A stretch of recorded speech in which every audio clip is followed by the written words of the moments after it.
Hello everyone, आप सबका function bubble में फिर से एक बार बहुत बहुत बहुत स्वागत है।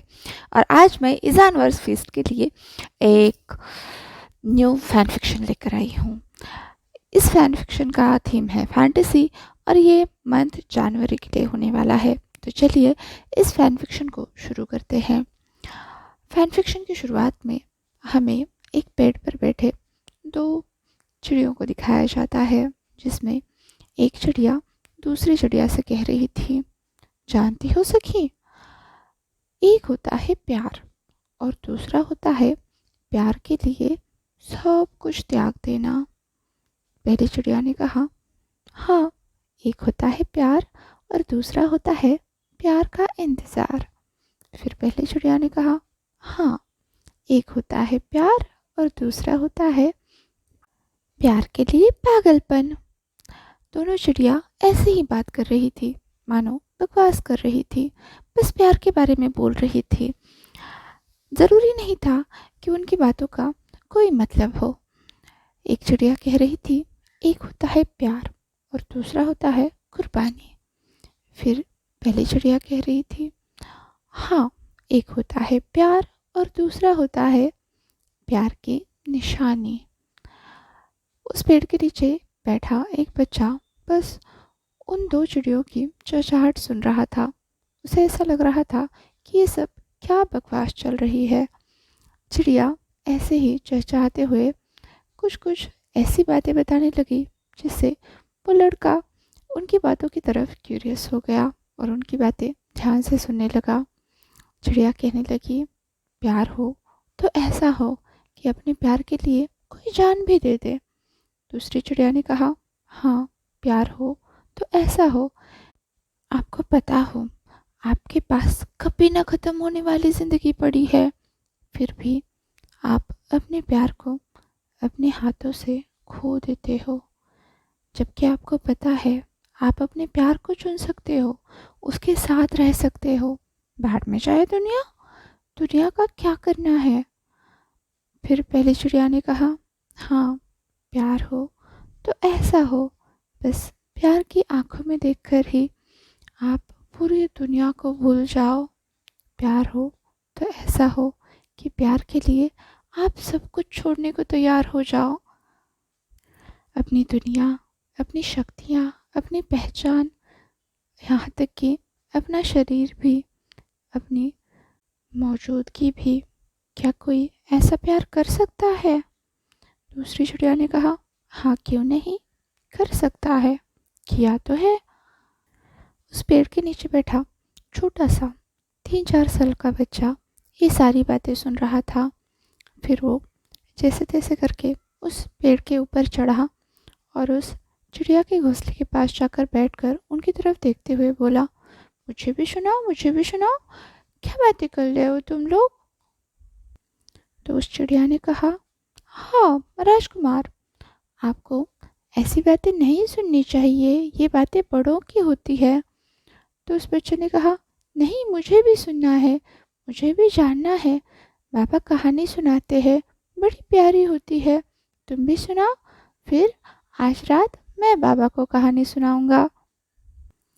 इस बात पर वो दोनों चिड़िया चहचहाने लगी, जैसे हंस रही हो। फिर वो उस छोटे से बच्चे को बताने लगी, पता है, एक ना राजकुमार हुआ करता था, सबसे ज़्यादा ताकतवर।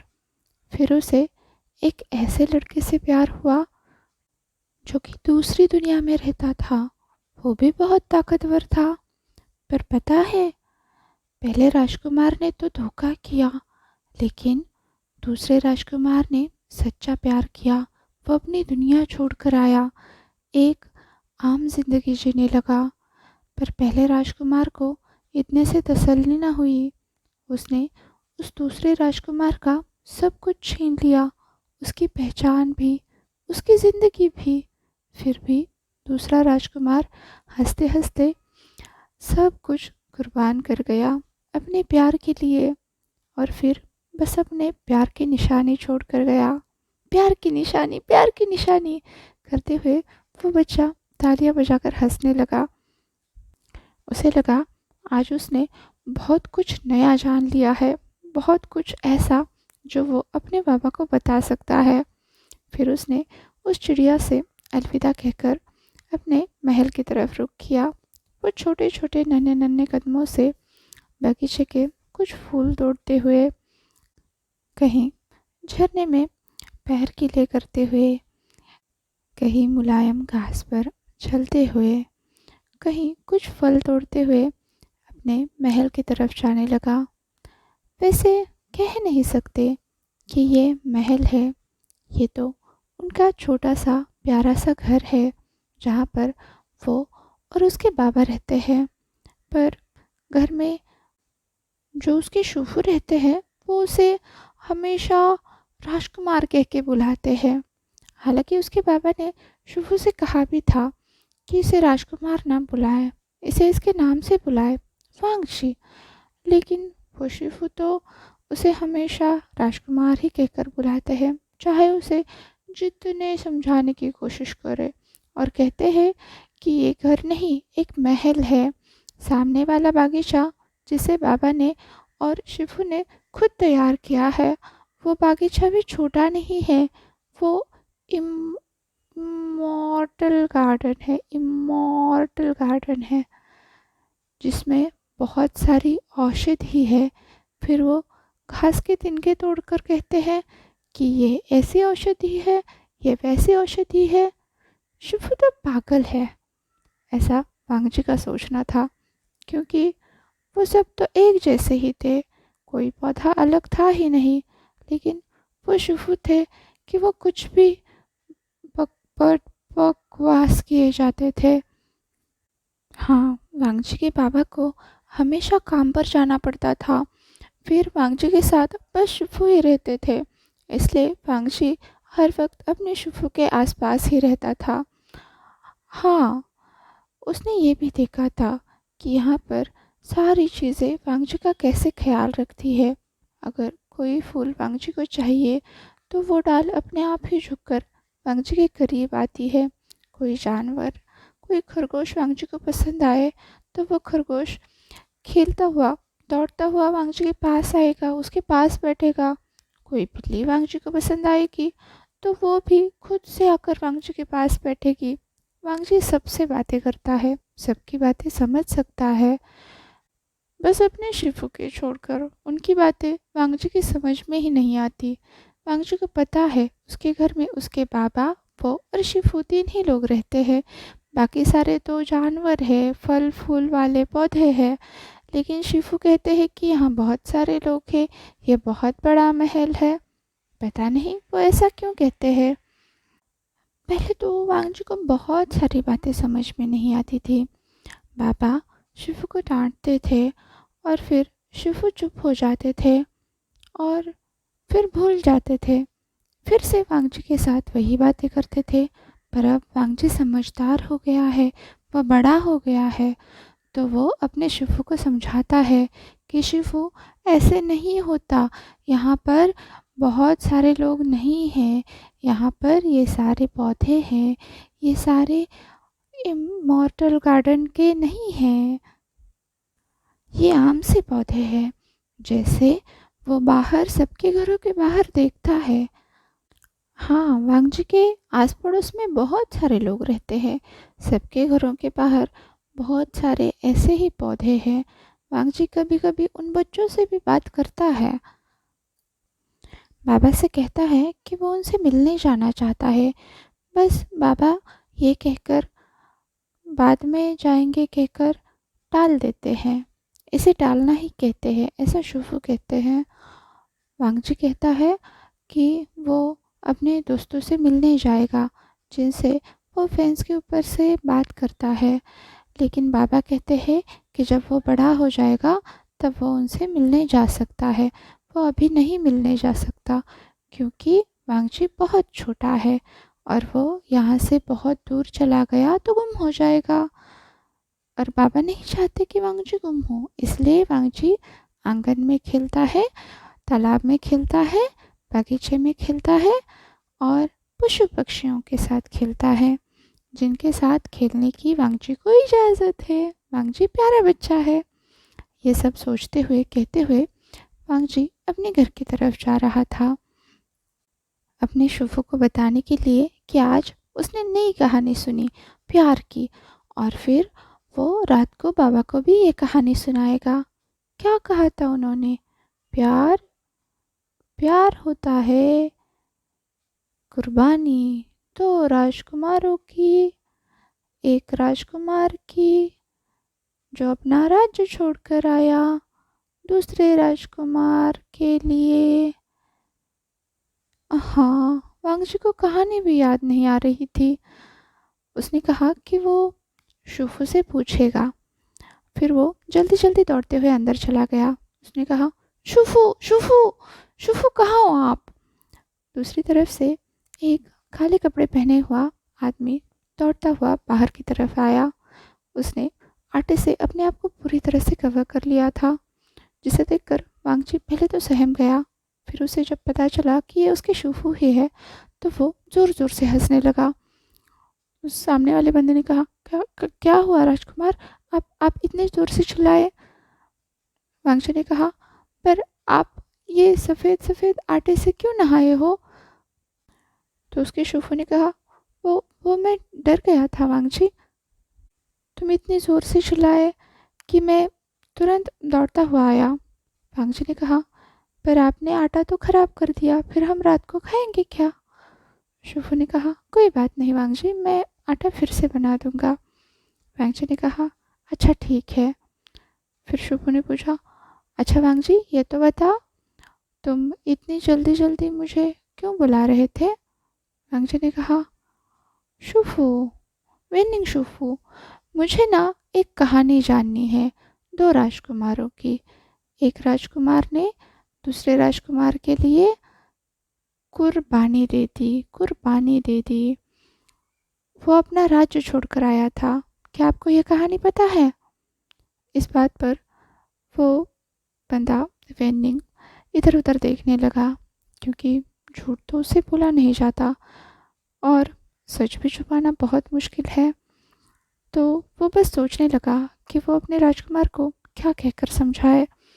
उसने कहा, वांगजी, तुम तुम किस कहानी के बारे में बात कर रहे हो? क्या तुम मुझे खुलकर बता सकते हो?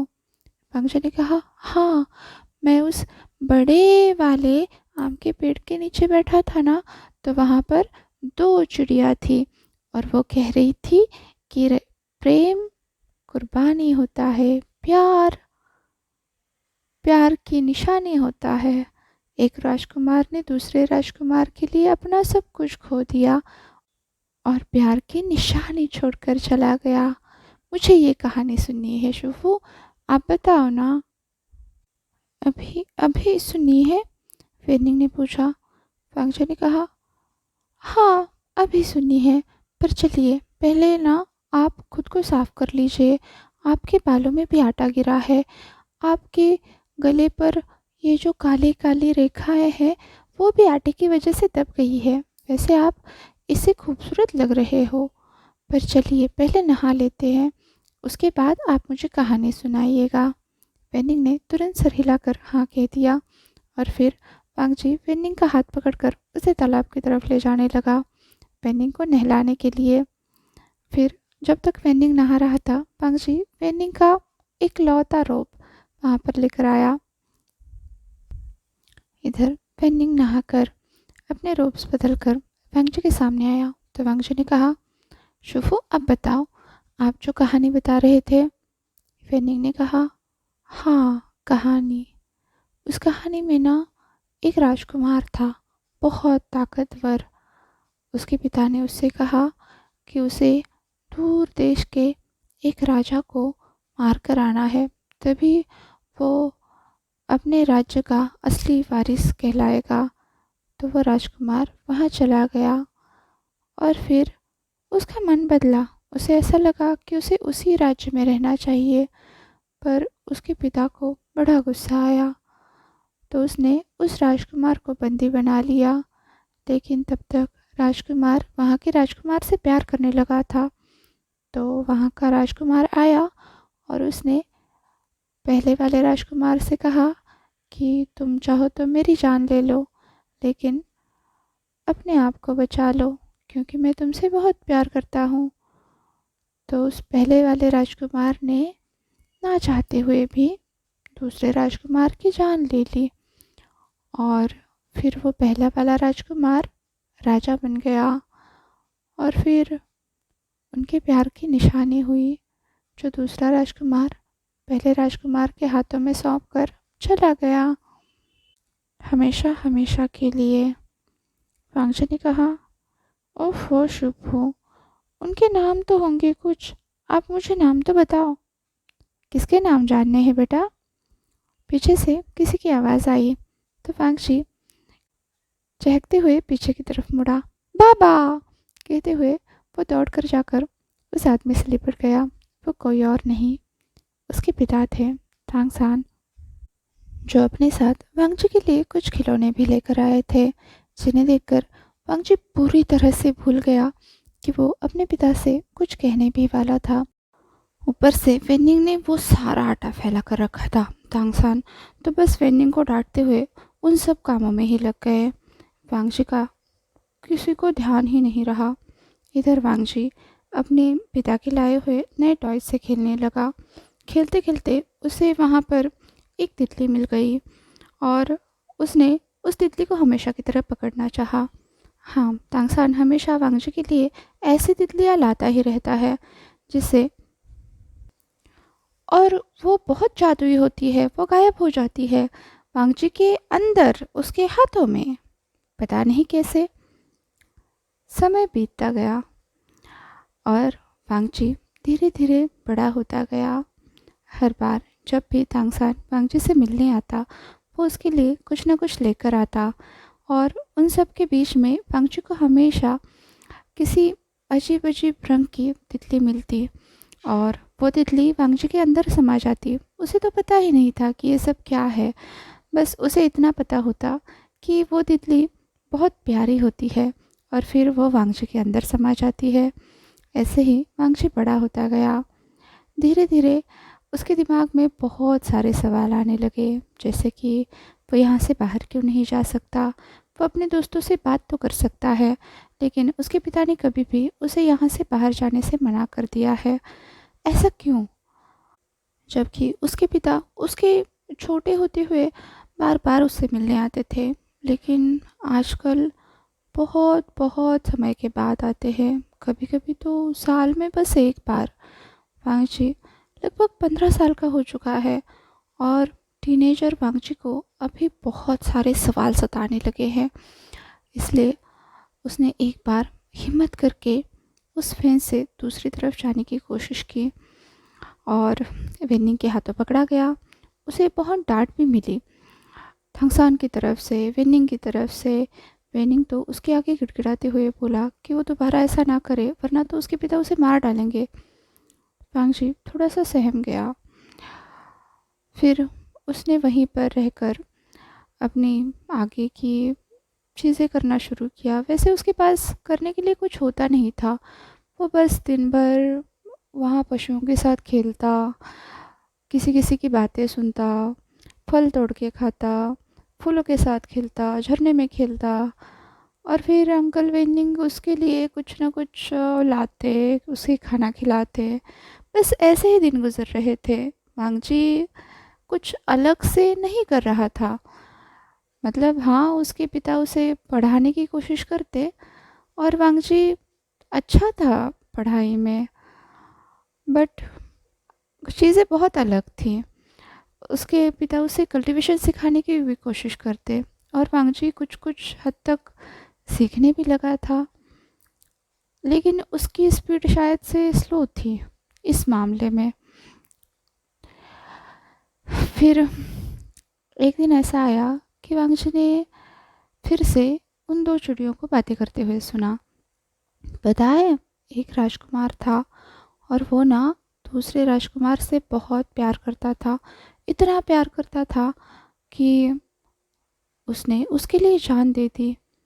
इस बार जब वांगजी उन चिड़ियों की बातें सुन रहा था, वो क्यूरियस हो उठा।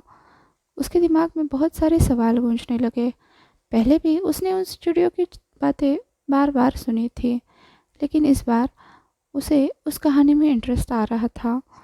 वो जानना चाहता था कि ऐसा कौन सा लवर हो सकता है जो दूसरे के लिए अपनी जान दे दे। आजकल वांगजी को ये सब चीज़ें बड़ी अच्छी लगने लगी थी। मतलब बिल्कुल परियों की कहानी के जैसे। कोई तो किसी से प्यार करेगा और फिर वो उसके लिए कुछ भी करने को तैयार होगा। वांगजी भी तो कुछ भी करने को तैयार होगा, कुछ भी मतलब कुछ भी। वो चाहे तो खुद ख़त्म होने के लिए भी तैयार होगा अगर वो किसी को प्यार करेगा तो। बस इसी चीज़ ने वांगजी के अंदर एक जोश सा डाल दिया। वो सोचने लगा कि क्या कोई इस किसी से इतना प्यार कर सकता है। हाँ, वांगजी अपने बाबा से बहुत ज़्यादा प्यार करता है। बहुत मतलब बहुत ज़्यादा। वो उनका इंतज़ार करता रहता है। उसके पापा ने उसे फेंस से दूसरी तरफ जाने के लिए मना किया है। वो बात भी वांगजी ने कितनी आसानी से मान ली, जबकि अगर उसकी जगह कोई और होता तो कभी नहीं मानता। हाँ, उसने अपने दोस्तों से भी बात करके देखी, बट वो सब भी लोग यही कह रहे थे कि वांगजी को अपने पिता की बात माननी चाहिए, उसे फैन से दूसरी तरफ नहीं जाना चाहिए। अब धीरे धीरे वांगजी उन फैंस की तरफ जाने लगा जब वेन्निंग का ध्यान नहीं था। वहाँ जाकर उसने उस फेंस के ऊपर चढ़कर दूसरी तरफ गौर से देखने की कोशिश की कि वो सारी चीज़ें क्या है। जैसा उसे लगता है उसके दोस्तों का घर है, वो उनसे बातें कर सकता है। वो चिल्ला चिल्ला कर सबसे बातें करता रहता है। वो दोस्त करीब से कैसे दिखते होंगे, वांगजी को ये सब क्यूरियोसिटी हो रही थी। ऐसे ही वो उस फेंस के इतने किराने किनारे पर आ गया कि वो अपना बैलेंस संभाल नहीं पाया और गिर गया सीधा पानी में। वांगजी को तो पता ही नहीं था कि यहाँ पानी है। जब वांगजी उस पानी से ऊपर निकला तब तब उसने पाया कि यहाँ तो यहाँ तो कुछ भी नहीं है। हर तरफ बस खंडर ही खंडर है। वो कहाँ है? उसका घर कहाँ गया? उसके शूफू कहाँ गए? उसके दोस्त कहाँ गए? उसकी हर तरफ तो हरियाली होनी चाहिए थी ना। ये वांगजी कहाँ आ गया? वो तो कुछ भी समझ नहीं पा रहा था। वांगजी ने चिल्ला चिल्ला कर सबको आवाज़ देने की कोशिश की, पर पता नहीं वो कहाँ था। वो कुछ भी समझ नहीं पा रहा था। उसे रोना आ रहा था। उसके बाबा कहाँ गए? उसके शूफू कहाँ गए? उसके उसके वो सारे दोस्त कहाँ गए जो उससे बातें किया करते थे। वांगजी बहुत ज़्यादा डर गया था। वो बस उस पानी से जैसे तैसे बाहर निकला। वो किसी खंदक की तरह था। वो वहाँ से बाहर निकलकर इधर उधर ढूंढने की कोशिश करने लगा और कुछ देर बाद उसे एक इनविजिबल वॉल सी मिली। वांगजी उसके सहारे चलते हुए आगे जाने लगा और कुछ देर बाद उसे गेट भी मिल गया। जब वांगजी ने वो गेट खोला तो उसने पाया कि उस गेट के अंदर उसका अपना घर है, उसके शूफू है। वांगजी पूरी तरह से गीला हो गया था। उसके शूफू ने जब वांगजी का ये हाल देखा तो वो परेशान होकर वांगजी से पूछने लगे कि क्या हुआ वांगजी, तुम्हारा ये हाल किसने किया? तो वांगजी ने ज़िंदगी में पहली बार झूठ बोला कि वो फिसलकर तालाब में गिर गया। अब शूफू चिल्लाने लगे तालाब पर, और फिर उन्होंने वांगजी के कपड़े बदले। वांगजी के अंदर अब ये सवाल घर करने लगा था कि वो सब क्या था, वांगजी कहाँ गया था। धीरे धीरे ये सवाल वांगजी के अंदर इतना धीरे धीरे इस सवाल ने वांगजी के अंदर इतनी हिम्मत पैदा कर दी कि वांगजी दोबारा फेंस के ऊपर से बाहर की तरफ कूद गया। फिर से एक बार पानी में, लेकिन इस बार वो वापस से अपने घर में नहीं गया। इस बार वो दूसरी तरफ जाने लगा, उस खंडहर की तरफ जहाँ कुछ भी नहीं था, बस जले हुए पेड़ पौधे थे और मतलब सब कुछ वीरान सा था। वांगजी बस आगे चलता जा रहा था, कुछ ढूंढने की कोशिश कर रहा था, कोई तो ऐसा जिससे वांगजी कुछ पूछ सके कि ये सब क्या है, कौन सी दुनिया है। वांगजी को बहुत सारी चीज़ें मिली, लेकिन सब कुछ जैसे नष्ट होने लगी थी। कुछ जली हुई, कुछ बिखरी हुई, टूटे घर, पेड़, पौधे जिनके बस अवशेष बचे थे। वांगजी आगे चलता जा रहा था। उसके कपड़े कब के सूख गए थे, उसे तो पता तक नहीं था कि वो कब से चल रहा है, कब से चल रहा है। वो बस चलते ही जा रहा था, जब तक कि उसने एक आवाज़ नहीं सुनी, बड़ी डरावनी सी।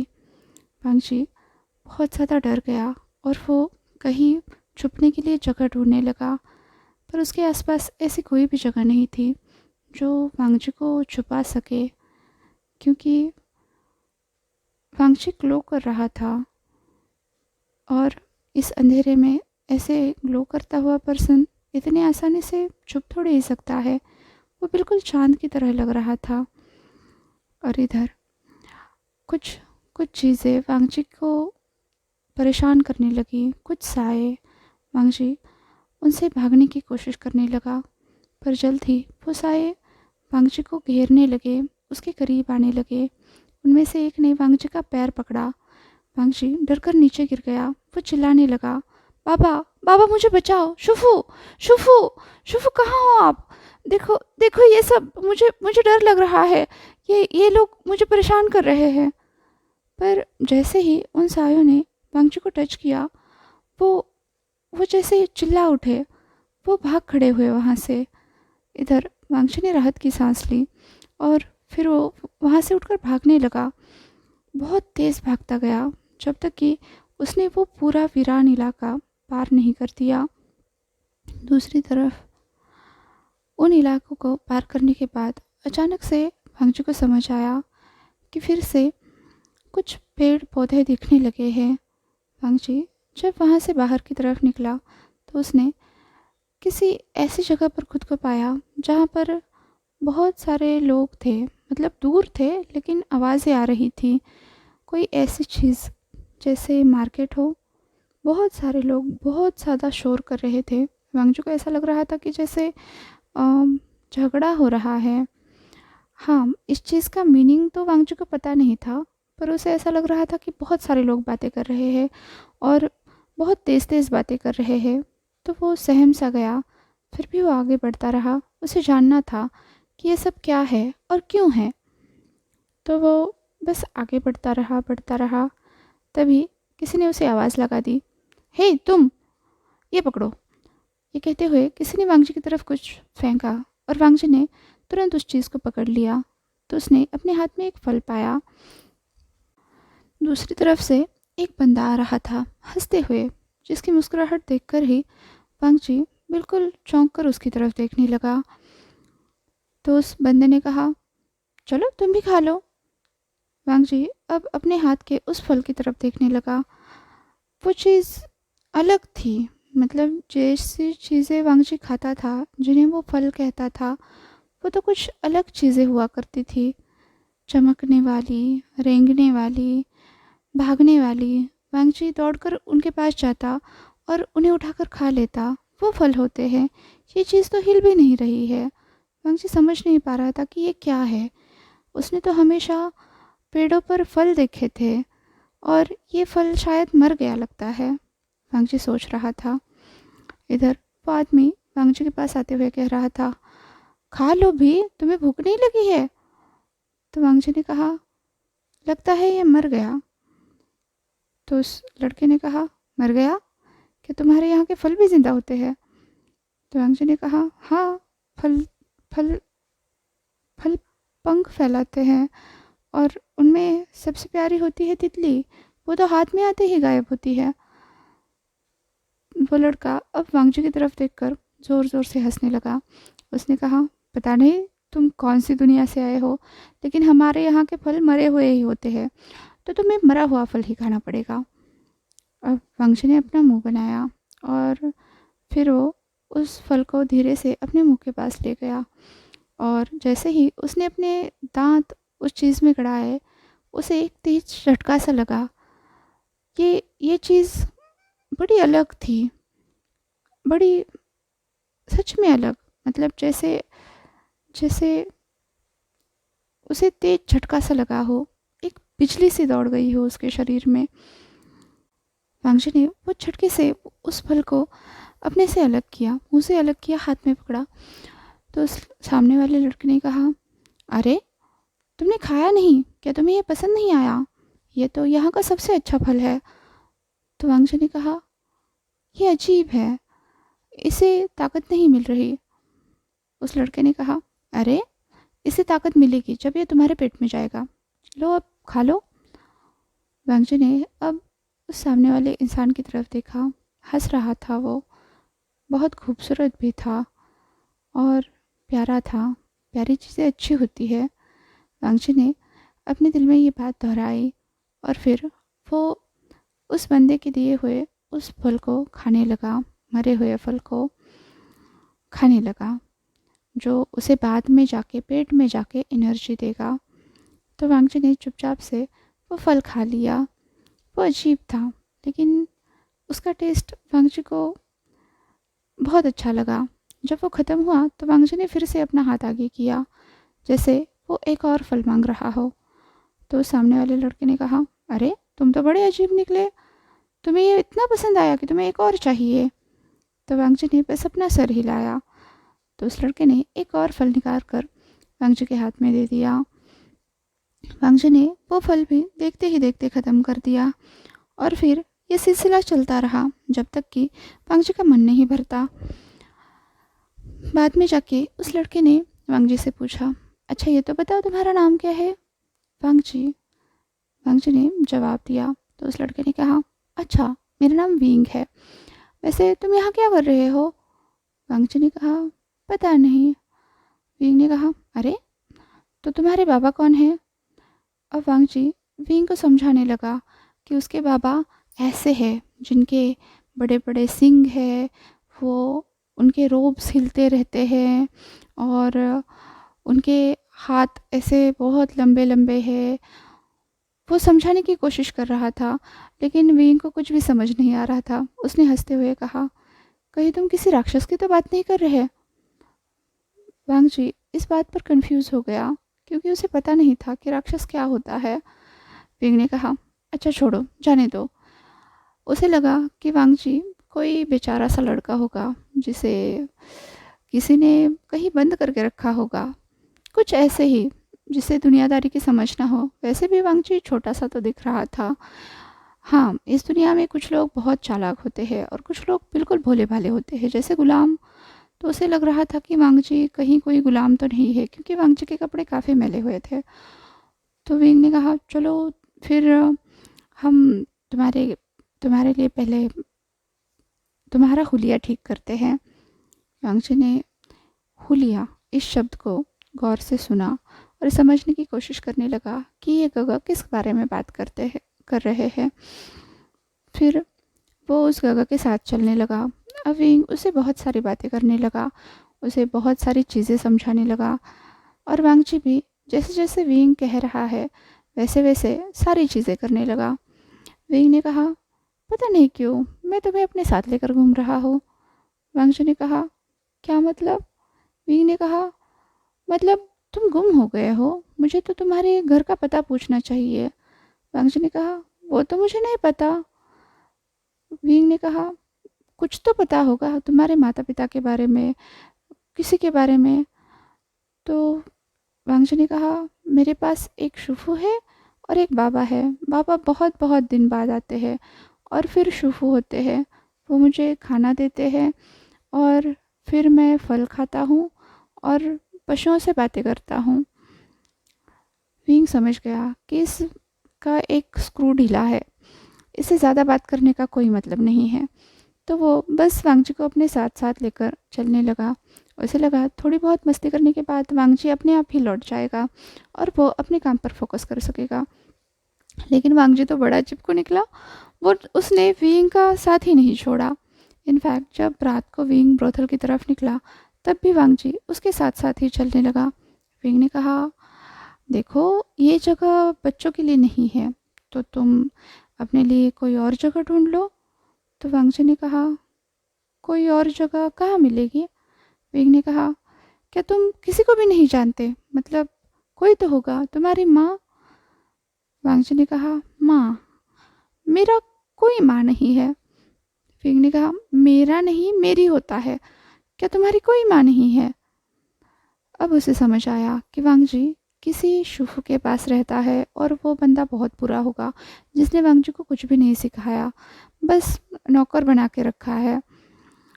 फिर विंग उसे समझाने लगा काफ़ी सारी ऐसी बातें जिसे दुनियादारी कहा जाता है, जो वांगजी के सर के ऊपर से गई। विंग ने कहा, अच्छा अगर मैं तुम्हें खाना खिलाऊंगा तो तब तुम तो मेरा पीछा छोड़ दोगे ना? वांगजी ने कहा, खाना, हाँ वो मुझे करना आता है। विंग ने कहा, अच्छा चलो। ये कहते हुए वो पास के होटल में वांगजी को लेकर गया। उसने उसे खाना दिया। अब वांगजी उन दो डंडियों की तरफ देख रहा था कि इनसे खाना खाना है, कैसे खाना है वांगजी को समझ नहीं आ रहा था।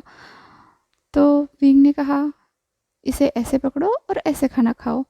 वांगजी ने उन लकड़ियों को पकड़ने की कोशिश की, लेकिन वो खा नहीं पाया।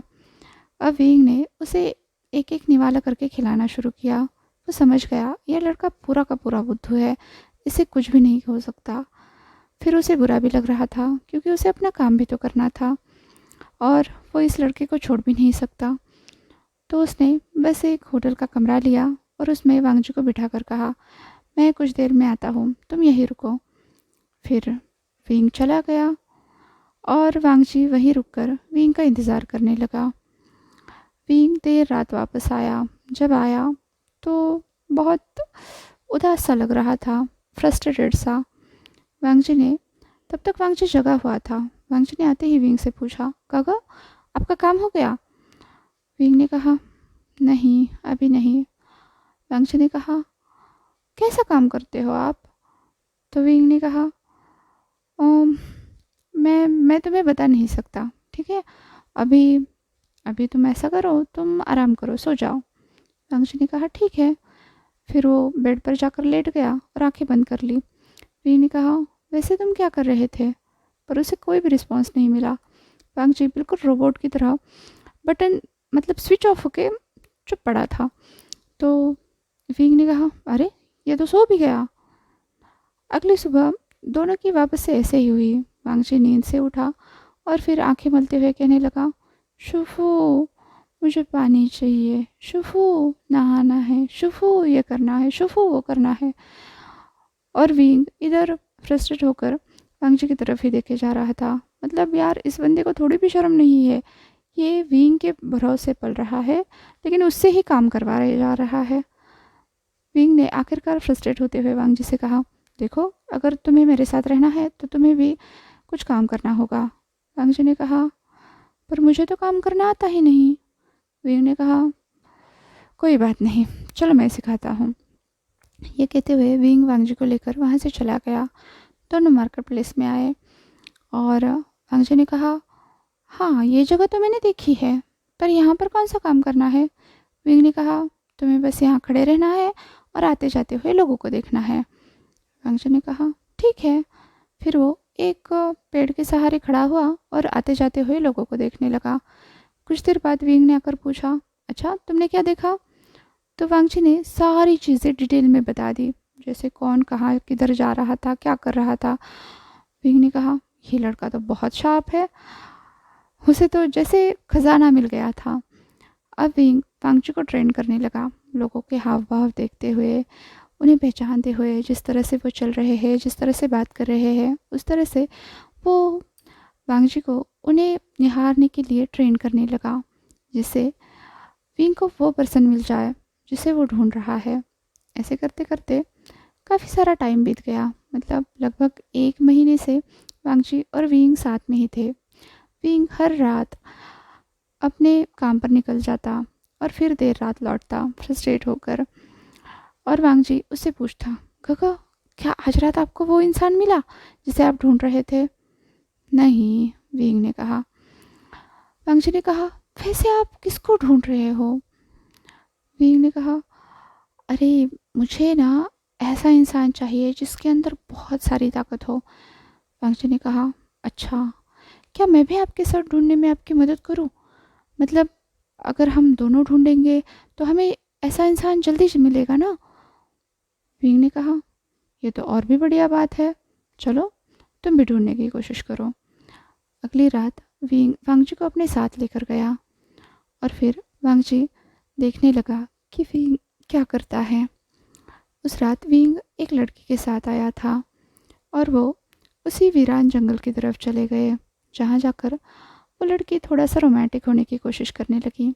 इधर विंग थोड़ा बहुत उसके बाल उसके कान के पीछे करने के बाद उसकी तरफ गौर से देखने लगा। इधर दूसरी तरफ वांगजी, जो विंग को चुप कर देख रहा था, वो सोचने लगा कि ये सब क्या हो रहा है, गगा क्या कर रहे हैं और क्यों कर रहे हैं। उसे ऐसा लग रहा था कि गगा को ऐसा नहीं करना चाहिए, मतलब वो किसी को छू कैसे सकते हैं। वांगजी भी तो किसी को नहीं छूता, तो गगा किसी को क्यों छू सकते हैं। ऐसा नहीं था कि वांगजी के अंदर कोई फीलिंग्स थी, लेकिन फिर भी उसे ऐसा लग रहा था कि उसके गगा को ऐसा नहीं करना चाहिए। सब कुछ हुआ। कुछ देर बाद विंग उस लड़की के बहुत करीब चला गया, बहुत करीब, जैसे उन दोनों के होठ आपस में मिल रहे हो। वांगजी को ये देखकर बहुत अजीब सा लगने लगा, उसे गर्मी लगने लगी और फिर उसे लगने लगा कि उसे कपड़े उतारने चाहिए। फिर उसने अपने आउटर रोब उतार भी दिए और फिर वो अपनी गगा की तरफ देखने लगा। कुछ देर में वो लड़की बिल्कुल हड्डियों का ढांचा बनकर नीचे गिर चुकी थी और उसके गगा उसी लड़की को देख रहे थे। फिर उन्होंने उठकर एक, मतलब पैर से उस ढांचे को अलग किया और फिर वो गुस्सा होकर वापस आने लगे, जैसे मतलब फ्रस्ट्रेट होते थे हर रात की तरह। कुछ देर बाद विंग को याद आया कि वो तो आज अकेला नहीं आया था, वांगजी के साथ आया था। तो उसने वांगजी को ढूंढना शुरू किया। इधर वांगजी अपने कपड़े उतार कर खड़ा था। विंग ने उसे देखकर कहा, वांगजी ये क्या कर रहे हो। वांगजी ने कहा, वो मुझे गर्मी लग रही थी। विंग ने कहा, वांगजी ऐसे कभी भी कहीं भी कपड़े नहीं उतारते, चलो इसे वापस पहन लो। ठीक है, कहते हुए वांगजी वापस से कपड़े पहनने लगा। इधर विंग की रह रह कर नज़र वांगजी की तरफ ही जा रही थी, पर उसके दिल में जो बेचैनी उठ रही है उसे वो ठीक से समझ नहीं पा रहा था। विंग ने कहा, क्या तुमने देखा मैंने क्या किया। वांगजी ने कहा, हाँ, आपने उस लड़की को खाया। विंग ने कहा, क्या। वांगजी ने कहा, हाँ, जैसे मैं अपना खाना खाता हूँ, उसे हाथ में लेता हूँ और वो गायब हो जाता है, वैसे ही आपने उस लड़की को खाया। आपने उसे हाथ लगाया, नहीं होंठ लगाए, और उसे खाया। अब विंग फ्रस्ट्रेट होकर वांगजी की तरफ देखने लगा, माना कि वो एक डीमन है और उसे एनर्जी चाहिए ह्यूमंस की। वैसे तो वो बीस्ट की एनर्जी पर ज़िंदा रहता है, बीस्ट अपनी खुशी से उसे एनर्जी देते हैं, वो बीस्ट किंग जो है। लेकिन ये क्या चीज़ है, खाया। उसने इंसानों को कब खाया। हाँ, वो उनकी एनर्जी ले लेता है, वो बेहोश हो जाते हैं, मतलब कमज़ोर हो जाते हैं, मतलब ठीक है, फिर भी वो ज़िंदा रहते हैं यार। लेकिन वुशियान वांगजी को ये सब कैसे समझाया। उसने वांगजी से कहा, देखो वांगजी, तुम्हें ऐसे ही बहुत ताकतवर लोगों को मेरे लिए ढूंढना है, ठीक है, और जिसके पास सबसे ज़्यादा ताकत होगी ना, वो मेरे सबसे ज़्यादा काम का होगा। वांगजी ने कहा, ठीक है। और फिर वो दोनों ऐसे ही अलग अलग इंसानों को ढूंढते, फिर उनसे एनर्जी सोख लेते। मतलब वांगजी ऐसे लोगों को ढूंढता रहता जो विंग के काम आ सके।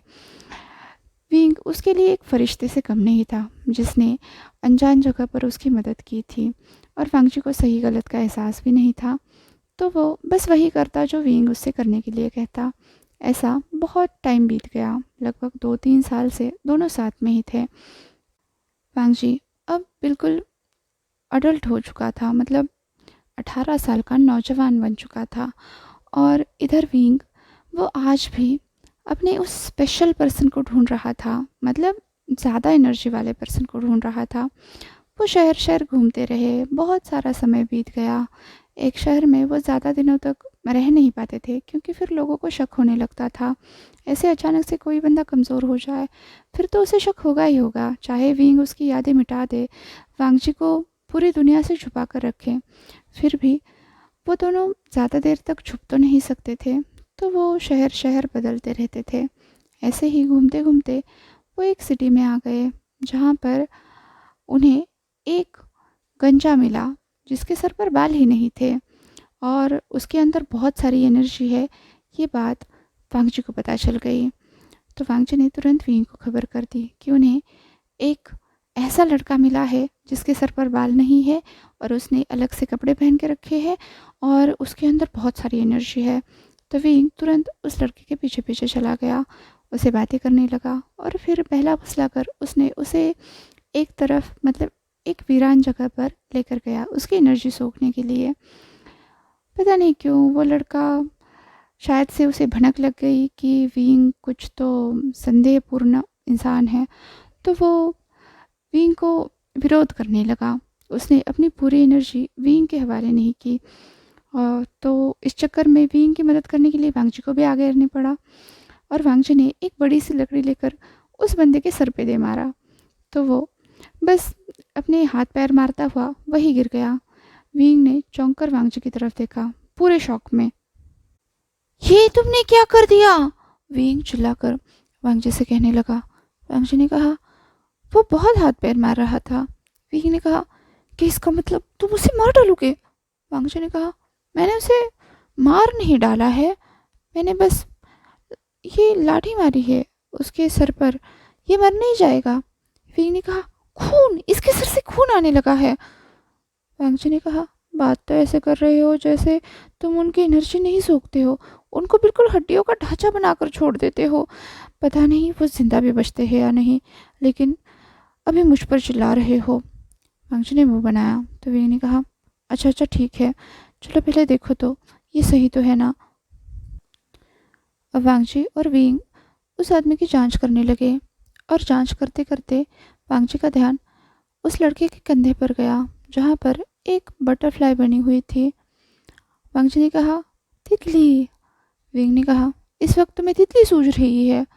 वांगजी ने तुरंत उस तितली पर अपना हाथ रखा और अचानक से वो तितली गायब हो गई और वांगजी के अंदर समा गई।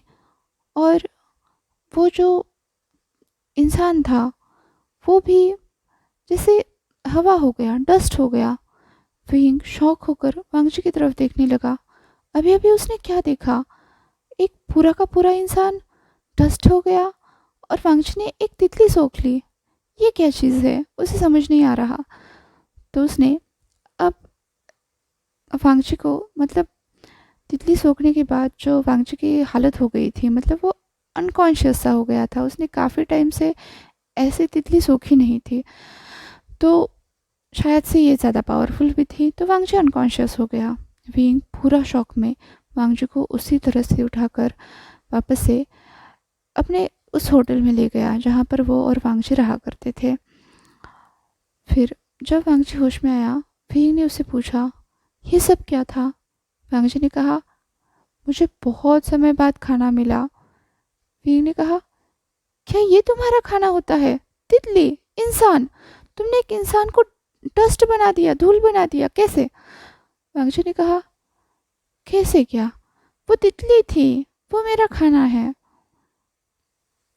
विंग सोचने लगा, क्या वांगजी तितली खाता है? तो उसने फिर बड़ी मशक्क़त से कुछ तितलियां पकड़ कर लाई और वांगजी के हाथ में रखी और उससे पूछा, अच्छा इन्हें खाकर बताओ। तो वांगजी ने उन तितलियों की तरफ देखकर कहा, ये तो मरी हुई है। विंग ने उन तितलियों को हिलाकर दिखाया, नहीं ये जिंदा है, देखो। वांगजी ने कहा, नहीं, मुझे जिंदा तितली चाहिए, जैसे जैसे उस आदमी के कंधे पर थी। विंग अब पूरा शौक होकर वांगजी की तरफ देख रहा था। उस आदमी के कंधे पर तितली का टैटू बना हुआ था और वांगजी उसे जिंदा तितली कह रहा था, और जो तितलियां सच में जिंदा है वांगजी उन्हें मरी हुई तितलियां कह रहा था, जैसे वो हमेशा खाने को भी मरा हुआ खाना कहता है। विंग को समझ नहीं आ रहा था कि वांगजी इतना मिस्टीरियस क्यों है, लेकिन आज जो कुछ भी वांगजी ने किया उसके बाद तो विंग का शक वांगजी पर बढ़ने लगा था और कहीं ना कहीं उसके दिमाग में भी कुछ खुराफाती चल रहा था। इतने दिनों से वांगजी विंग के साथ था और विंग ने वांगजी पर कभी भी ध्यान नहीं दिया। उसने कभी भी नहीं सोचा कि वांगजी की एनर्जी क्या हो सकती है, लेकिन आज जब वांगजी ने कुछ किया तो विंग को शुरू से उनकी मुलाकातें याद आने लगी। वांगजी किसी ऐसी जगह से आया है जिसके बारे में खुद वांगजी को ही नहीं पता। विंग भी आज तक समझ नहीं पाया कि वांगजी कहाँ से आया है। उसके लिए किसी ने खोजबीन नहीं की। कभी भी विंग को ये नहीं समझ आया कि कोई भी वांगजी नाम के लड़के को खोज रहा है। वांगजी को आगे पीछे कुछ नहीं पता, बस उसे इतना पता है कि उसके पिता के सर पर बहुत सारे सींग हैं। ऐसा कौन हो सकता है जिसके सर पर बहुत सींग है? वो उड़ मतलब उसके रोब्स उड़ते हैं, और वो बंदा वांगजी को तितलियाँ खिलाता है। एनर्जी की तितलियाँ, वो शायद से एनर्जी हो सकती है। विंग को सारी चीज़ें क्लियर होने लगी थी कि वांगजी कोई तो मिस्टीरियस चीज़ है, मिस्टीरियस बीइंग है जो स्पिरिचुअल एनर्जी पर जिंदा है। अब विंग ने अपने पास से एक कुछ सांप जैसी चीज़ निकाली, एक ऐसी चीज़ जिसमें उसने स्पिरिचुअल एनर्जी ट्रांसफ़र कर रखी थी। अब वो चीज़ उसने वांगजी के सामने रखी और कहा, क्या ये जिंदा है? वांगजी अब चौंक कर उस चीज़ को देखते हुए बोला, हाँ, पर ये चमक नहीं रहा, ये काला है। विंग अब वांगजी को घूर कर देखने लगा। उसने कहा, काला है? वांगजी ने कहा, हाँ, जैसे हम सारे काले लोगों को ढूंढते हैं ना, वैसे। विंग ने कहा, अच्छा, ये तो बताओ मैं कैसा दिखता हूँ? वांगजी ने कहा, तुम बहुत प्यारे हो। विंग ने कहा, और मेरी आंखें? वांगजी ने कहा, वो तो काली है, पूरी काली। विंग समझ गया, वांगजी लोगों की आंखें देख सकता है, पढ़ सकता है। जो भी बुरे इंटेंशन से घूम रहा है, वांगजी उन्हें समझ सकता है। किसी की आंखें चमकती है, वांगजी जो हमेशा चीज़ें कहता है कि ये इंसान काला है, ये सफ़ेद है, ये गुलाबी है, ये हरा है, ये सब ये सब एनर्जी है जो वांगजी सेंस कर सकता है। और विंग ने आज तक इस चीज़ पर ध्यान ही नहीं दिया था। तो विंग ने अपनी स्पिरिचुअल एनर्जी का छोटा सा टुकड़ा वांगजी के सामने रखते हुए कहा, अच्छा, क्या तुम इसे खाना चाहोगे? वांगजी ने कहा, पता नहीं, आज तक बाबा ने मुझे हमेशा रोशन चीज़ें ही दी है, काली चीज़ें मैंने कभी नहीं खाई। विंग ने कहा, अच्छा, देखो तो तुम इसे खा सकते हो। विंग ने अब उस बड़े से स्पाइरल चीज़, सांप जैसी चीज़ से एक छोटा सा टुकड़ा निकाला और वांगजी के हाथ में रखते हुए कहा, देखो तुम इसे खा सकते हो या। वो टिकड़ा टुकड़ा धीरे धीरे काला धुआं छोड़ते हुए वांगजी के हाथ में पूरी तरह से डिसॉल्व हो गया और पूरा धुआं उस रूम में फैल गया। विंग ने कहा, ये क्या था? अब उसने वांगजी की तरफ देखा तो उसकी आंखें चमकने लगी थी, जैसे कि उसे बहुत ज़्यादा एनर्जी मिल गई हो। वांगजी ने कहा, ये तो तितली से भी ज़्यादा बढ़िया था, मुझे और खाना है। अब वो उस सांप को पकड़ने की कोशिश करने लगा। तो विंग ने कहा, क्या अब तुम थक नहीं गए? वांगजी ने कहा, क्यों थकूंगा? विंग ने कहा, अभी थोड़ी देर पहले तुमने तितली खाई थी, तब तो तुम थक गए थे, अब नहीं थके? तो वांगजी ने कहा, नहीं, अब तो मुझे बहुत ज़्यादा एनर्जेटिक महसूस हो रहा है, बिल्कुल फ्रेश। अब मुझे और खाना दो। ये कहते हुए वो विंग के हाथ से वो स्पाइरल चीज़, वो सांप की नक्काशी जैसी चीज़ वो छीनने की कोशिश करने लगा।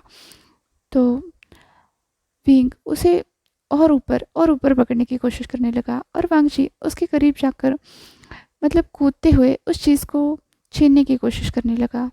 इस छीना झपटी में वो इतने ज़्यादा करीब आ गए कि बस एक दूसरे से मानो लिपट से गए। वांगजी और विंग बिल्कुल करीब थे। विंग ने वांगजी गिर न जाए इसके लिए उसे कमर से पकड़ा हुआ था और वांगजी उसकी आंखों में देख रहा था, विंग की आंखों में। अचानक से वांगजी मानो पजेस हो गया। उसने विंग के चेहरे पर हाथ रखते हुए कहा, तुम्हारी आंखें कितनी गहरी है, कितने राज छुपे हैं यहाँ, मैं इनमें तुम्हारी दुनिया देख सकता हूँ, सब कुछ। विंग इधर वांगजी को इतने करीब पाकर अचानक से उसका दिल जोरों से धड़कने लगा था। वो कुछ कुछ चीज़ों को समझ पा रहा था, कुछ चीज़ें समझ भी नहीं पा रहा था। उसने कहा, तुम क्या देख पा रहे हो?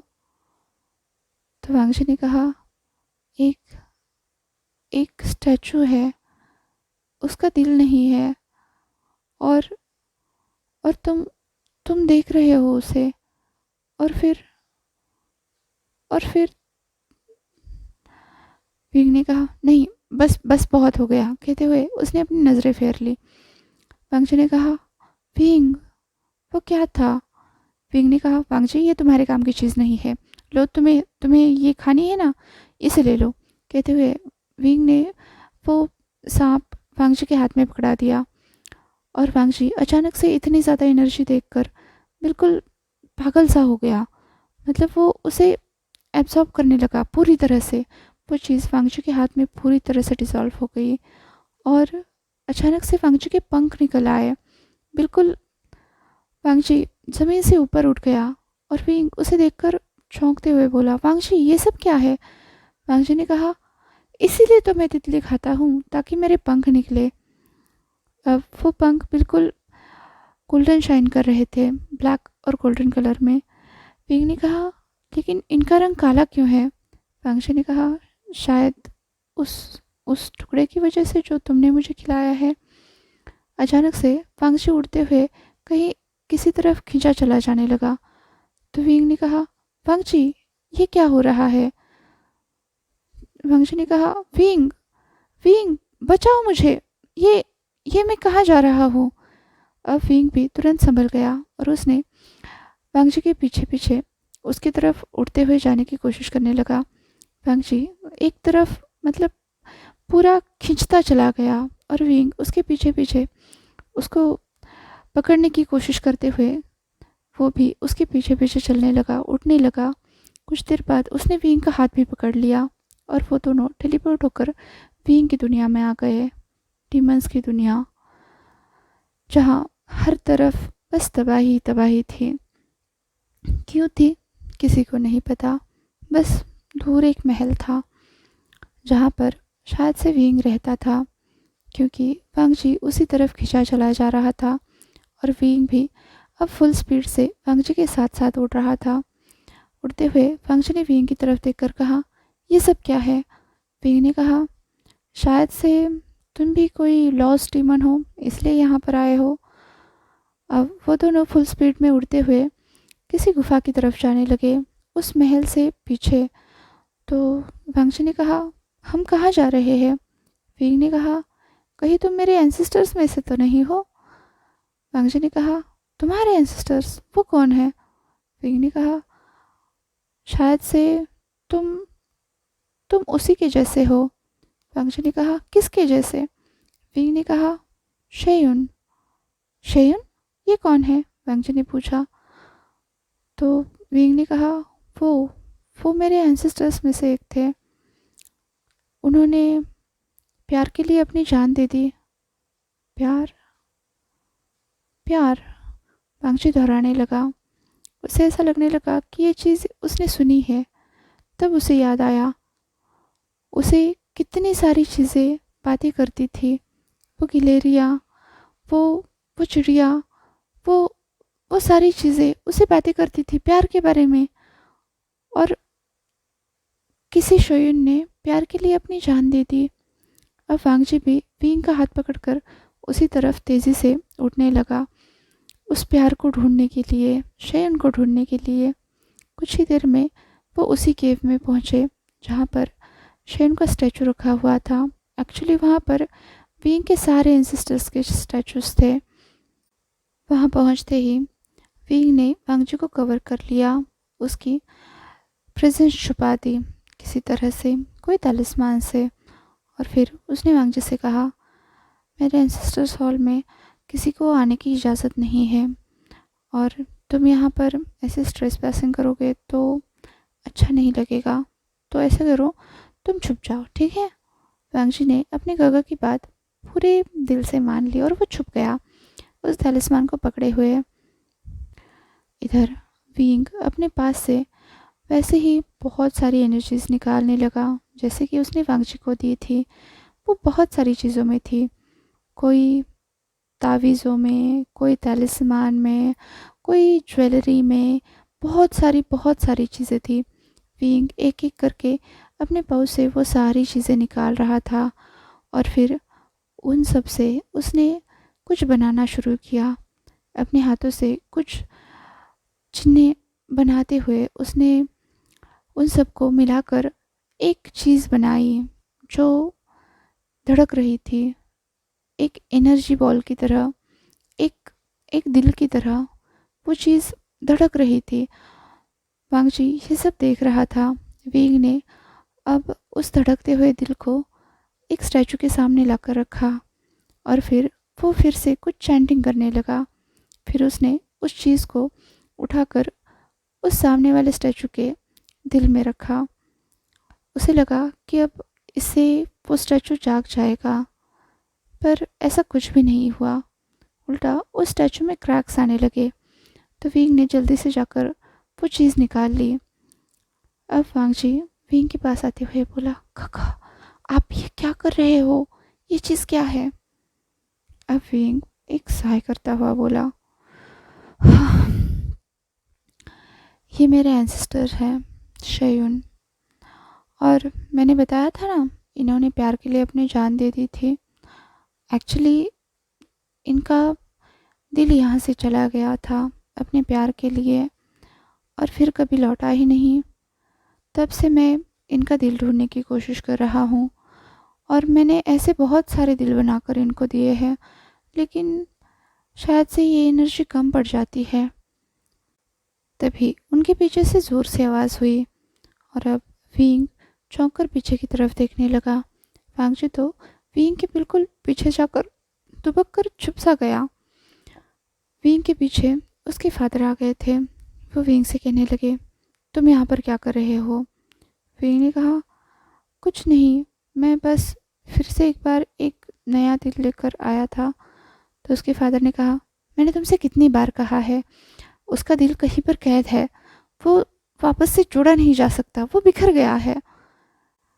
मैंने तुमसे कहा है ना, तुम किसी और चीज़ को जोड़ कर देखो, किसी और एंसेस्टर्स को खोज करके देखो, तुम शयन के पीछे ही क्यों पड़े हो? विंग ने कहा, क्योंकि मैं सबसे ज़्यादा ताकतवर होना चाहता हूँ और जहाँ तक मुझे याद है शयन ही हमारे एंसेस्टर्स में से सबसे ज़्यादा ताकतवर था। अगर मैं उसका दिल ले पाया तो उसकी सारी पावर्स मेरी हो जाएंगी और फिर मैं डिमन क्लान का राजा बन जाऊंगा। विंग के फादर ने कहा, तुम इस कोशिश में पिछले 1000 सालों से लगे हुए हो। न जाने कितनी बार तुमने शयून का दिल लाने की कोशिश की है, लेकिन हर बार तुम नाकामयाब रहते हो, फिर भी अपनी कोशिश करते रहते हो। और तुम इस बार अपने साथ किसे लाए हो? अब विंग ने इधर उधर देखते हुए कहा, कहाँ किसे, मैं तो अकेला आया हूँ। तो उसके फादर ने कहा, मैंने तुम्हारे साथ किसी और की एनर्जी सेंस की है। कौन है तुम्हारे साथ? विंग ने कहा, नहीं नहीं, कोई नहीं है फादर। अब उसके फादर विंग को फिर से एक बार स्ट्रिक्ट वार्निंग देकर उसे फिर से कोई गड़बड़ी न करने के लिए कहकर वहाँ से चले गए और विंग सहाय करते हुए शयन की तरफ देखने लगा। अब वांगजी ने विंग के करीब आते हुए पूछा, काका बताओ ना, ये सब क्या है? अब विंग पूरी बात वांगजी को समझाने लगा। बहुत साल पहले की बात है, जब शयन डिमन क्लान का राजा था और उसे हेवन के एक गॉड से प्यार हुआ था। वो गॉड डिमन क्लान में आया था शयन की पावर्स लेने के लिए, लेकिन शयन को उल्टा उसी गॉड से प्यार हो गया और वो गॉड भी शायद शयन से प्यार करने लगा था, इसलिए वो वापस हेवन में नहीं जाना चाहता था, वो यहीं रुक गया। और फिर पता नहीं क्या हुआ, उस गॉड को शायद हेवन ने पनिशमेंट दे दी और शयून उसे बचाने के लिए चला गया। नहीं, उसने अपना हार्ट भेजा उस गॉड को बचाने के लिए और वो खुद स्टैचू बनकर यहाँ पर रहा और उसका हार्ट बिखर गया। वांगजी ने कहा, ओह, तो फिर क्या तुम उसके हार्ट को अभी तक नहीं ढूंढ पाए? विंग ने कहा, कोशिश तो बहुत कर रहा हूँ, लेकिन अभी तक सही से मैं वो हार्ट बना नहीं पाया। हालांकि हर बार मैं बिल्कुल सटीक बनाता हूँ, फिर भी वो मैच नहीं होता है। शयन ने कहा, कोई बात नहीं, होगा एक ना एक दिन मैच। विंग बिल्कुल उदास लग रहा था, तो वांगजी आगे आकर उसे संभालने की कोशिश करने लगा, पर तभी उसके हाथ से वो तलिस्मान गिर गया जो विंग ने उसे छुपा कर रखने के लिए दिया था। उस तलिस्मान के गिरते ही वांगजी मानो एक्सपोज हो गया। हालांकि उसने अभी भी अपने आप को कवर करके रखा था, लेकिन वहाँ पर एक ज़ोर से बिजली कड़की। विंग चौंक गया। उसे लगा उसके फादर फिर से उसे टोकने के लिए आ गए। उसने कहा, पापा। ये कहते हुए उसने पीछे की तरफ देखा, लेकिन जो सामने दिखा उसे देखकर विंग पूरा चौंक कर रह गया। उसके सामने साक्षात गॉड तांगसान खड़े थे, हेवन के गॉड, जिसके सर पर सच में बहुत बड़ा सा मुकुट था। उसमें कुछ कुछ ऐसी डिज़ाइन बनी हुई थी कि जो सिंह के जैसे लग रही थी। उसके बहुत सारे हाथ भी थे। उसके रोब्स हवा में लहरा रहे थे, जैसा वांगजी हमेशा कहा करता है। और इधर वांगजी ने भी तांगसान को देखकर कहा, बाबा। अब तो विंग वांगजी को घूर कर देखने लगा, पूरा चौंक कर। ये वांगजी के बाबा है। वांगजी वांगजी तांगसान का बेटा है। अब विंग वांगजी से एक एक कदम दूर होने लगा। वांगजी ने ये चीज़ नोटिस करी तो उसने कहा, ग। इधर तांगसान वांगजी के करीब आते हुए बोला, वांगजी पीछे मत झुकना। वांगजी ने इस बात से वांगजी हल्का सा चौंक गया। वो समझ नहीं पाया कि क्या हो रहा है। इधर विंग भी वांगजी की तरफ जाने लगा। उसने वांगजी का हाथ पकड़ते हुए कहा, वांगजी वांगजी। विंग आगे कुछ भी बोल नहीं पाया और इधर वांगजी का दूसरा हाथ जाकर उस स्टैचू से लगा और ऐसा होते ही वांगजी एक पल में ही डस्ट बन गया और वो शेयुन के अंदर समा गया। विंग बस देखता ही रह गया कि क्या हुआ, उसका वांगजी कहाँ चला गया। इधर तांगसान भी विंग से कह रहा था, ये तुमने क्या कर दिया। इधर धीरे धीरे शेयुन रिवाइव होने लगा और जैसे जैसे वो रिवाइव होता गया वो बिल्कुल अपने पूरे अवतार में आ गया। उसके भी बिल्कुल तांगसान की तरह ही बहुत सारे हाथ निकले। वो तांगसान को घूर कर देखने लगा। इधर तांगसान भी विंग को और फिर शेयुन को देखने लगा। शेयुन ने एक कदम आगे बढ़ते हुए तांगसान की तरफ चलने की कोशिश की। तांगसान शेयुन से कह रहा था, तुम तुम वापस आ गए। शेयुन ने कहा, वो तो मुझे आना ही था। तुम दोनों ये सब क्या कर रहे हो। तभी पीछे से विंग चिल्लाया। तब शेयुन और तांगसान दोनों भी विंग की तरफ देखने लगे। मेरा वांगजी कहाँ गया। विंग ने चिल्लाकर पूछा। शेयुन ने कहा, वांगजी वो तो मेरा हार्ट था जो मैंने तांगसान के लिए दिया था। वही तो बिखर गया था और तांगसान उसी के टुकड़े इकट्ठा कर रहा था। तुमने भी तो मदद की।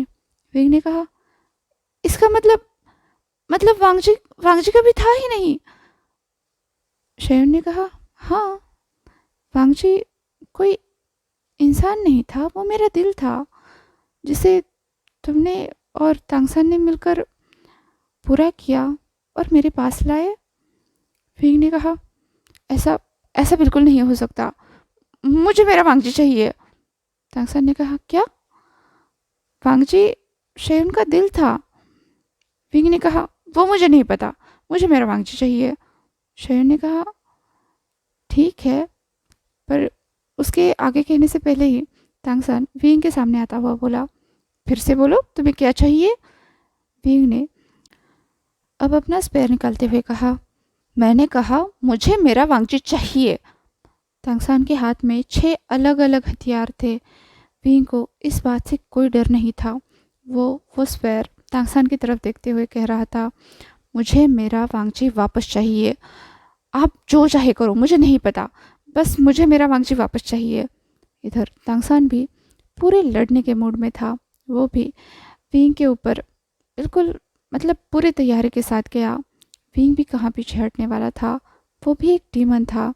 चाहे वो शेयुन जितना पावरफुल ना हो, लेकिन शेयुन का हार्ट जिस तरह से उसने वापस कर दिया था, उसे भी इमेंस पावर मिली थी।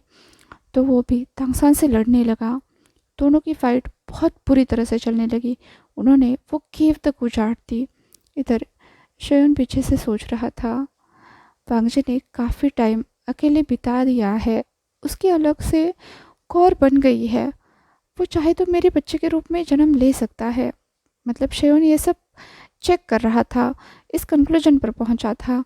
और इधर वो अपने सामने देख रहा था, विंग और तांगसान इतनी बुरी तरह से लड़ रहे थे कि क्या कहे। इधर शयून ने जैसे तैसे तांगसान के सामने जाते हुए कहा, तांगसान रुक जाओ। तांगसान ने कहा, ये तुमसे तुम्हारा दिल मांग रहा है और मैं रुक जाऊं? तुम्हारा दिल सिर्फ मेरा है। शयून ने कहा, इसे मत मारो, ये अभी बच्चा है। तांगसान ने कहा, बच्चा है तो क्या हुआ, ये कितनी जिद पर अड़ा है, इसे बड़ों की रिस्पेक्ट करना नहीं आता, मुझे तो इसे सबक सिखाना ही पड़ेगा। वीग ने कहा, आपने आपने मेरा दिल, मेरा वांगजी मुझसे छीन लिया और आप कह रहे हो कि मुझ में तमीज़ नहीं है, आप में तमीज़ नहीं है। आपने एक जीते जागते इंसान को दिल बना दिया, ऐसा आप कैसे कर सकते हो? विंग इधर फ्रस्ट्रेट होकर लगातार तांगसान पर अटैक पे अटैक किया जा रहा था। इधर शयून ने कहा, तांगसान रोको विंग को और तुम खुद भी रुक जाओ। इधर तांगसान जो मतलब पूरा गॉड है, सुप्रीम गॉड है, वो किसी और से नहीं डरता, लेकिन जब शयून उस पर चिल्लाया तो वो तुरंत रुक गया और उसने एक हाथ से विंग को भी पकड़ लिया। इधर विंग अभी भी बिल्कुल खिसियानी बिल्ली की तरह तांगसान पर झपट रहा था और तांगसान उसे रोकने की कोशिश करते हुए कह रहा था, बच्चे रुक जाओ, पहले शयून की बात सुनो। विंग वैसे रुकना तो नहीं चाहता था, फिर भी उसने शयून की तरफ देखा। शयून ने कहा, देखो विंग, अगर तुम चाहो तो हम मतलब मैं वांगजी को फिर से जन्म दे सकता हूँ।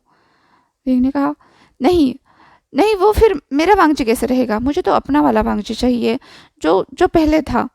शयून ने कहा, वो जब बड़ा हो जाएगा तो वो तुम्हारा वाला ही वांगजी बनेगा, बस वो हमारा बेटा होगा। विंग ने कहा, नहीं, वो पहला वाला वांगजी नहीं रहेगा, वो बहुत मासूम था। शयून ने कहा, ठीक है, हम उसे मासूम ही बनाएंगे। विंग ने कहा, बनाएंगे? ये बनाएंगे क्या होता है, वो तो वो तो बिल्कुल अलग होगा, उसके उसके सारे अनुभव अलग होंगे। मुझे मुझे अपना वाला वांगजी चाहिए, जिसे जिसे मैं याद हूँ, उसके गगा याद है। शयून ने कहा, ठीक है, हम उसे तुम्हारी सारी यादें भी दे देंगे। विंग ने कहा, नहीं, मुझे मेरा वांगजी अभी चाहिए, अभी के अभी। तांगसान ने कहा, तो तुम्हारा मतलब है तुम्हारे चक्कर में मेरा शयून फिर से स्टैचू बन जाए?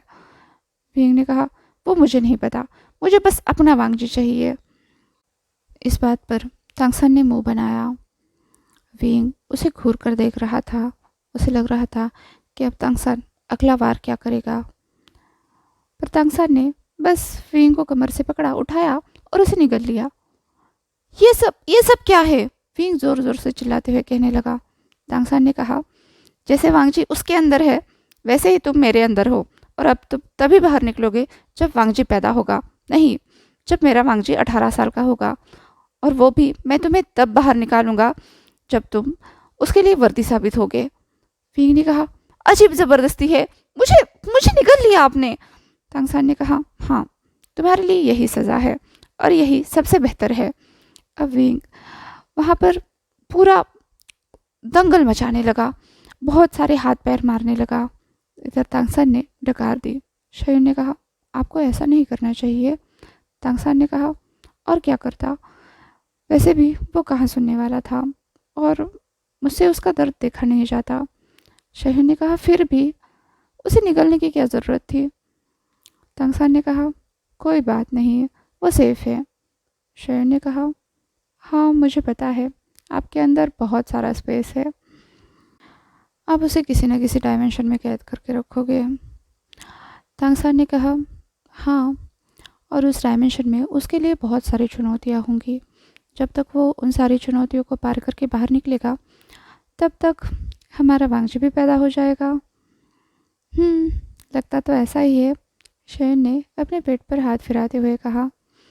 अब उसके दिल में जो सारी अशुद्धियाँ थी, मतलब जो सारी वांगजी की यादें थी, वो सारी एक बेबी के रूप में उसके वोम में सेटल हो चुकी थी। और तांगसान और शयून एक दूसरे की तरफ देखकर मुस्कुरा रहे थे और अपने डीमन क्लान की तरफ जा रहे थे। शयून ने कहा, और हेवन का सफ़र कैसा रहा? तांगसान ने कहा, तुम्हारे बिना कैसा रहेगा। खैर, मैं अब हेवन का सुप्रीम गॉड बन गया हूँ, तो तुम जब चाहे हेवन आ सकते हो। शेयन ने कहा, ना बाबा ना, तुम जब चाहे डीमन क्लान आ जाना, चाहो तो यही बच जाना, मुझे हेवन नहीं आना। हेवन के लोग बहुत स्वार्थी होते हैं। वो तो है, तांगसान ने हंसते हुए कहा। और फिर दोनों अपने राज्य की तरफ, मतलब शेयन के उस डीमन क्लान की तरफ निकले। वेल, यहाँ होता है इस कहानी का दी एंड। अगर ये कहानी आपको पसंद आए तो इसे बहुत सारा प्यार देना। जानती हूँ मैंने थोड़ी सी हास्टिली लिखी है और एक्सप्लेन भी ऐसे ही की है, बहुत मतलब बहुत जल्दबाजी में।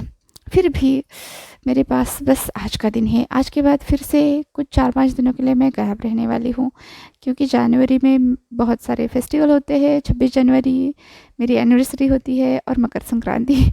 इस सब के चक्कर में मुझे टाइम नहीं मिलता। I am so sorry. तो फिर से मैं 20 और या 21 से फिर से एक्टिव हो जाऊंगी। तब से हम सारी चीज़ें फिर से कंटिन्यू करेंगे। और हाँ, एक और चीज़, आपने वांगशान इन इमोशन चैनल पे ब्रोमांस नाम से जो एफएफ सुना है, उसका नेक्स्ट पार्ट मैं लाने वाली हूँ इस चैनल पे, ब्रोमांस। और या शायद कुछ और नाम होगा उसका, लेकिन उसमें एक धमाकेदार न्यू कैरेक्टर की एंट्री होने वाली है जिसके बारे में आप सोच भी नहीं सकते। ओके, वो स्क्रिप्ट भी रेडी है, लेकिन मेरे पास उतना टाइम नहीं है कि मैं उसको एक प्रॉपर एफएफ की शेप दे सकूं। तो प्लीज़ थोड़ा सा बेयर कर लीजिए, मैं नेक्स्ट एफएफ वही लाने वाली हूँ। ओके, तो चलिए जल्द मिलते हैं। तब तक के लिए आप इस स्टोरी को एंजॉय कीजिए, कंटिन्यू कीजिए। अगर पसंद आए तो मुझे भी वोट कर दीजिए ताकि मेरी स्टोरी चले। और हाँ, जिसने भी इस ईजानवर्स फीस्ट में पार्टिसिपेट किया है उन सब को बहुत सारा थैंक्स, और सभी व्यूवर्स को भी थैंक्स। और फिंगर्स क्रॉस कि इस बार सभी लोग बहुत अच्छी अच्छी फैंटेसी स्टोरीज़ लाए। वैसे ये स्टोरी मुझे नहीं लगता मैंने बहुत बड़ा तीर मार दिया है, फिर भी मैं कोशिश करूँगी कि आपके लिए एटलीस्ट फेब में तो मैं बहुत अच्छी स्टोरी लाऊँ। तो चलिए जल्द मिलते हैं, तब तक के लिए बाय बाय। और हाँ, एक और बात, मैंने इसका नेक्स्ट पार्ट, मतलब इसके आगे सोचा था कि वांगजी और वुशियान के बीच में बस वो बाद में जन्म लेंगे। मतलब वुशियान अपने सारे उन एग्ज़ाम्स को क्लियर करेगा जो भी तांगसान ने उसके लिए प्रिपेयर कर रखे हैं, और इधर वांगजी भी बर्थ ले लेगा। और जिसके बाद वांगजी और वुशियान की अलग से स्टोरी बनेगी। अगर आप इस चीज़ का पार्ट 2 चाहते हो तो मुझे कमेंट कर देना कि पार्ट 2 चाहिए, जिसमें हम वांगजी और वुशियान की स्टोरी अलग से सुनेंगे। ठीक है, ये क्रॉसओवर वांगशान था और फैंटेसी स्टोरी थी जिसमें तांगसान और शेयन में एज अ कपल थे, जिसमें वांगजी यानी शेयन का हार्ट उसे ढूंढने की जर्नी करता है। आई होप कि मैंने आपको एक रफ आइडिया दे दिया है कि आपको ये स्टोरी किस तरह से देखनी है। तो एन्जॉय इट और बताइए कि आप इसमें क्या कमियां हैं, क्योंकि मैंने 2 अलग अलग पार्ट्स में इसको रिकॉर्ड किया था, तो मुझे लगता है कि मैंने कुछ लूप होल्स छोड़ दिए हैं। तो ठीक है, मुझे वो भी इन्फॉर्म कर दीजिएगा। And for now bye bye, जल्द मिलते हैं।